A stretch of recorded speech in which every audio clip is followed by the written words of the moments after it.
In this video, I'll quickly explain every export setting in Capcut so you can choose the best quality for your videos. Name. This is simply your file name. It doesn't affect quality, just helps you organize your exports. Export to. This shows where your video will be saved on your computer.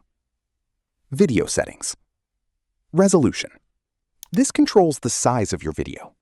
1080p is standard for YouTube. Higher resolutions like 2K or 4K give more detail, but increase file size. Bitrate. Bitrate controls video quality and file size. Lower means smaller files, but worse quality. Higher means better quality, but larger files. For YouTube, medium or high is usually best. Codec. Codec is how your video is compressed. H.264 is the most common and widely supported option. It gives a good balance between quality and file size. Format. MP4 is the best choice in most cases. It's supported everywhere, including YouTube and social media. Frame rate.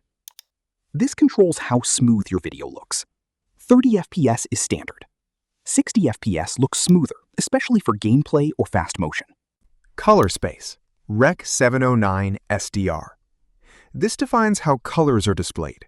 Rec. 709 SDR is the standard for most screens and platforms, so it's safe to keep it as is. Sync exported videos to space. If enabled, your exported video will be uploaded to Capcut's cloud space.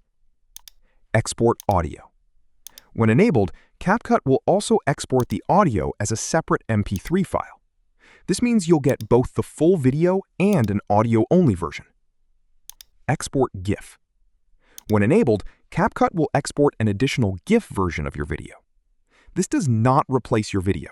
You'll get both an MP4 file and a GIF file. GIF quality is lower, so it's mainly useful for short clips or memes. Captions. Export subtitles as a separate file. Useful if you want to upload subtitles to YouTube. Character encoding. Ensures your subtitles display correctly in all languages. Check copyright. This option scans your video for potential copyright issues before exporting. One final tip.